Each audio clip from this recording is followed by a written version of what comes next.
श्री सद्गुरु महाराज की जय।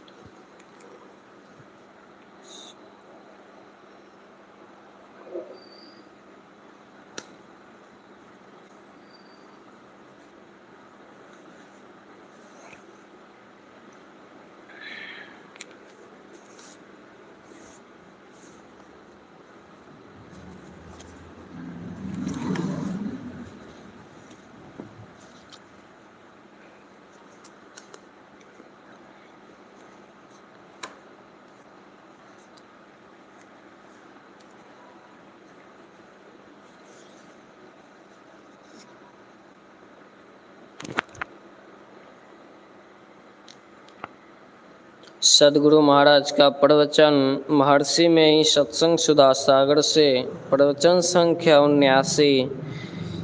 शीर्षक ज्ञान योग युक्त ईश्वर भक्ति। प्यारे लोगों, यदि किसी दर्शनीय वस्तु की पहचान करनी हो तो उसको आप किससे पहचान करेंगे? बहुत ही ठीक है कि उसकी पहचान आप अपनी आँखों से करेंगे। यदि गंध विषय हो तो नाक से और शब्द विषय हो तो कान से पहचान करेंगे। इसी तरह यदि आप ईश्वर की पहचान करना चाहे तो किससे करेंगे? इंद्रिय, मन, बुद्धि आदि से नहीं, स्वयं अपने से कर सकेंगे।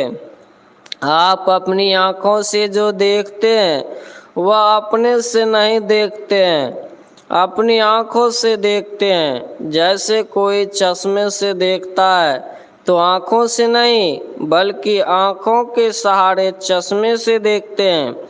इंद्रियों को छोड़कर केवल अपने से क्या करना होगा, हम इसको सब लोग नहीं जानते। जो आत्मा के विषय में ग्रंथ में पढ़े हैं अथवा सत्संग किए हैं वे इस बात को समझते होंगे। आप अपने से समझ सकते हैं कि किसी मृतक को देखकर ज्ञान करेंगे कि शरीर में जो रहने वाला था वह चला गया, शरीर मर गया। इस ज्ञान से आपको जानना चाहिए कि जितनी इंद्रियां हैं सबसे आप भिन्न हैं। आपके कारण ही इंद्रियां सचेष्ट है। पढ़े लिखे लोग जानते हैं कि स्वयं चेतन आत्मा अपने विषय को ग्रहण करती है। उसका निज विषय अपने स्वरूप की पहचान और परमात्मा की भी पहचान है। जैसे आँखों से सब रूपों को देखते हैं और अपनी आँखों को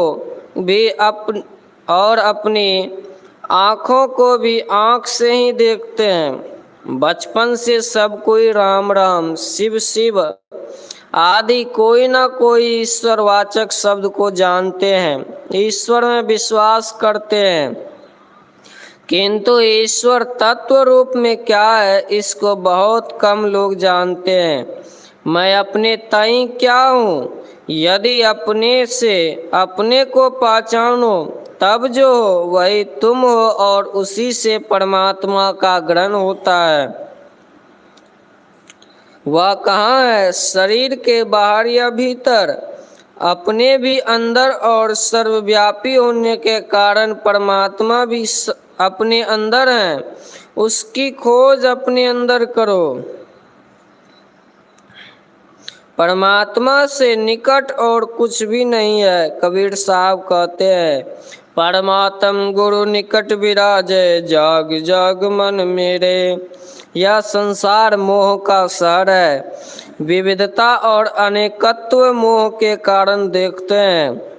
इस मोह निशा से जगने के लिए ऐसा भजन करे जो योग युक्त हो, क्योंकि गोस्वामी जी ने लिखा है, यही जग जामिनी जागहि जोगी, परमारथि प्रपंच वियोगी। बिना योग युक्त के अपने अंदर खोज नहीं हो सकती, अपनी पहचान नहीं और न परमात्मा की पहचान हो सकती है। मनोवृत्ति या चेतन वृत्ति जो इंद्रियों के घाटों में लगी है इसका सिमटाव होना चाहिए। यदि केंद्र में स्थापित हो ऐसा वजन हो तो यह सूरत अंतर्मुखी हो जाती है। इस अंतर्मुखी वृत्ति से अंदर में प्रवेश होना होता है। जैसे जैसे अंदर में प्रवेश होता है सूरत इंद्रिय मंडल से आगे बढ़ती है। इसी प्रकार बढ़ते बढ़ते चेतन आत्मा कैवल्य दशा को प्राप्त करती है। तब अपने की और परमात्मा की पहचान होती है। जो लोग कहते हैं कि परमात्मा नहीं है वे भूल में हैं। वह वैसी ही बात है जैसे कोई जन्मांध कहे कि रूप विषय नहीं है किंतु आँख वाला रूप देखता है। वह कहता है उसको आँख नहीं है इसलिए वह कहता है कि रूप नहीं है। जिसको चेतन आत्मा का ज्ञान नहीं है वह कहता है शरीर मर गया तो चेतन आत्मा भी नहीं रही। यह उनकी भूल है। हमारे ऋषियों मुनियों संतों ने बताया ईश्वर अवश्य है और तुम चेतन आत्मा भी अवश्य हो। यदि विश्वास नहीं होता है तो अंदर प्रवेश करके देखो। योग की युक्ति जानो। ज्ञान योग युक्त ईश्वर की भक्ति करो। भक्ति में त्रिपुटी होती है। भक्ति भक्त भगवंत सेवा सेव्य सेवा। भक्ति भक्त भगवंत सेवक सेव्य सेवा ये तीनों अवश्य होंगे। मिलाप होने से सेवा होती है। मिलन को ही योग कहते हैं। योग से जो लोग डरते हैं उनको डरना नहीं चाहिए। चित्तवृत्ति के निरोध को योग कहते हैं। लोग शारीरिक कठोर कर्म जैसे नेति धोती आसन आदि को योग समझते हैं। अपने शरीर को किसी सरल आसन से बैठाने का इच्छक लगाओ। इस काम को हल चलाने वाला लिखा पढ़ी करने वाला आदि सभी कोई कर सकते हैं।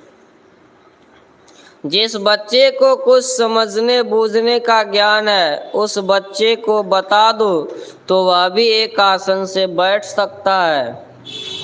ईश्वर की स्तुति करो और उसका जप करो। सत्संग में जाओ स्तुति करने के लिए सीखो। पहले जप करो और स्थूल मूर्ति का ध्यान करो। इसमें मजबूती आ जाए तो उसके बाद गुरु से आगे की क्रिया पूछ लो। सूक्ष्म रूप का ध्यान करना सीखो। रूपातीत ध्यान करना सीखो। इंद्रियों से ऊपर उठकर कैवल्य दशा प्राप्त कर लेंगे तब अपने का और परमात्मा का साक्षात्कार होगा। ईश्वर अंश जीव अविनाशी चेतन अमल सहज सुख राशि इसको प्रत्यक्ष पावेगा। सुगम तरीके से जप ध्यान करो। लोग कहते हैं कि बिना प्राणायाम के ध्यान नहीं होता किंतु प्राणायाम किए बिना भी ध्यान होता है और प्राणायाम करके भी ध्यान होता है। उपनिषद में वर्णन है कि बिना प्राणायाम के भी ध्यान होता है। जो प्राणायाम के बाद ध्यान करते हैं तो यह भी ठीक है किंतु प्राणायाम कठिन है।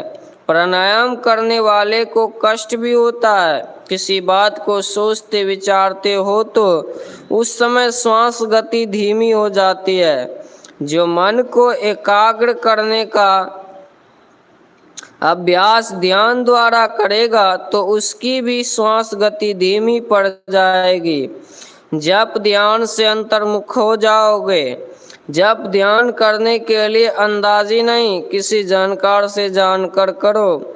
ईश्वर का ध्यान कोई कठिन काम नहीं। थोड़ा थोड़ा करते करते अभ्यास हो जाने से उसमें अभ्यस्त हो जाता है फिर सुलभ और सुखदायी हो जाता है। किंतु किसी काम में अभ्यस्त उसका अभ्यास करते करते ही कोई होता है। मोटे से मोटा काम करने के लिए अभ्यास की ज़रूरत होती है। उसी तरह ध्यान का भी अभ्यास धीरे धीरे करते करते कोई अभ्यस्त होता है। जैसे दूध से घी निकाल लेने पर ही घी का निज काम होता है उसी तरह शरीर से चेतन आत्मा के अलग होने पर ही चेतन आत्मा का निज काम होगा। दूध में घी है, किंतु दूध से पूरियां मिठाइयां नहीं बनती। उसी प्रकार शरीर में चेतन आत्मा है, किंतु ईश्वर की पहचान नहीं होती। इंद्रियों और शरीरों से चेतन आत्मा को अलग करने पर ही परमात्मा की पहचान होती है। यही बात सभी संतों ने कही है। यही ते मैं हरि ज्ञान गवायो। गोस्वामी तुलसीदास जी ने भी अपने अंदर खोजने के लिए कहा। गुरु नानक देव जी ने कहा, काहे रे बन खोजन जाए, सर्ब निवासी सदा अलेपा, तो ही संग समाई। बाहर की खोज इंद्रियों के द्वारा होगी, अंदर में चलने से इंद्रियों से छूटोगे, इसलिए अंदर में खोज करो।